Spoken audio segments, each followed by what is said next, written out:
High friends, welcome back to our channel আর Nisha Adriti United.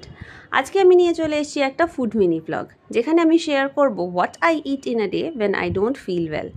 কয়েকদিন ধরেই শরীরটা বিশেষ ভালো যাচ্ছে না, পেটের সমস্যায় ভুগলাম, তারপরে জ্বর সারতে না সারতেই আবার গলার ইনফেকশন, মুখে একদম রুচি নেই, কোনো কিছুই খেতে ইচ্ছে করছে না। তো যখন এরকম শরীর ভালো থাকে না, মুখে রুচি থাকে না, সারাদিনে আমি কি খাই ভাবলাম তোমাদের সাথে শেয়ার করি।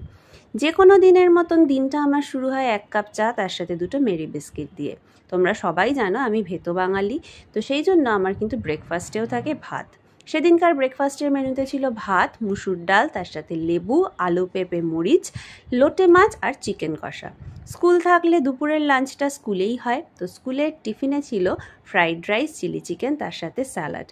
আর এদিকে বাচ্চাদের সবজি খাওয়ানোর জন্য মারা কি না কি টেকনিক বার করে। ফ্রাইড রাইসের মধ্যে আমার মা আবার কুঁদরুও ভেজে মিশিয়ে দিয়েছিল।